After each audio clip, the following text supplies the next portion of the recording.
मेरा दिल बहुत दुखता है जब इस तरह के मैसेज आते हैं कि सर आप तो मुसलमान लगते ही नहीं, आप तो अच्छे इंसान हो, यानी मुसलमान अच्छे नहीं होते, ये लोगों के दिमाग में डाल दिया गया है। लोग अच्छे हैं, भोले हैं, लेकिन ये चीप मीडिया दिन रात हिंदू मुस्लिम करता रहेगा तो लोगों के दिलों में नफरतें आएंगी। बॉलीवुड की रोटियां भी हिंदू मुस्लिम करके नफरतों पे सेकी जाएंगी तो लोगों के दिलों में नफरतें तो आएंगी। पूरी दुनिया इस्लाम के पीछे क्यों पड़ी है? इस्लाम कहता है कि जुए के अड्डे बंद करो। जुए के अड्डे अगर बंद हो जाएंगे तो अरबों खरबों का नुकसान होगा। इस्लाम कहता है शराब की फैक्ट्रियां बंद करो। अब शराब बंद हो जाएगी, लोगों का तो फायदा होगा, लेकिन अमीरों का अरबों खरबों का नुकसान हो जाएगा, उसका क्या होगा? इस्लाम बेहयाई को मना करता है, लेकिन अगर एडल्ट इंडस्ट्री बंद हो जाएगी तो इतनी सारी अरबों खरबों की जो कमाई आती है वो कहां से आएगी? इस्लाम ब्याज को, इंटरेस्ट को मना करता है, जिससे अमीर और ज्यादा अमीर होता है और गरीब और ज्यादा गरीब हो जाता है। ब्याज बंद हो जाएगा तो अमीर फिर और ज्यादा अमीर कैसे होगा? जरा सोचिए, जुआ खेलकर कौन अमीर हुआ है? शराब पीकर कितने घर बर्बाद हो गए? ब्याज गरीब को और ज्यादा गरीब कर देता है और अडल्ट इंडस्ट्रीज जवानी को खा जाती है। अब इस सबको दुनिया के बड़े लोग, अमीर लोग कंट्रोल करते हैं। वो नहीं चाहते कि ये सब बंद हो, इसलिए इस्लाम के पीछे पड़े हैं। वरना जो मैं बोलता हूँ, जो कहता हूँ, जो करता हूँ, मेरी रहम दिली मैंने सब इस्लाम से सीखा है। इस्लाम कहता है कि दूसरों पर रहम करो।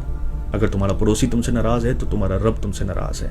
माँ बाप अगर तुम पे जुल्म भी करें तो उनके सामने उफ तक मत करो। ये मर्तबा माँ बाप का दिया है। एक इंसान कभी भी नेक नहीं हो सकता अगर वो दूसरों के लिए वैसा ही नहीं सोचे जैसा अपने लिए सोचता है। इस्लाम कहता है भूखों को खाना खिलाने से रब सबसे ज्यादा राजी होता है। भूखों को खाना खिलाओ और उनसे उनका जात और धर्म मत पूछो।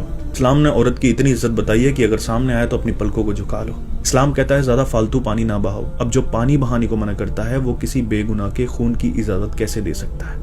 लोगों के दिमागों में कुरान के गलत मतलब डाल दिए गए कि काफिर जहां मिले मार दो। कुरान इंडिया में तो नहीं आया ना, अरब में आया, हिस्सों में आया। जंगें होती थी, कुरान की आयत आती थी, उनमें बोला जाता था कि इनके साथ ये करो वो करो। उन आयतों का गलत मतलब निकाल कर नफरतें बेची जा रही हैं, लोग अपने फायदे के लिए इस्तेमाल कर रहे हैं। मैं हमेशा कहता हूँ कि दिल में नफरत रखकर हम किसी के साथ इंसाफ नहीं कर सकते।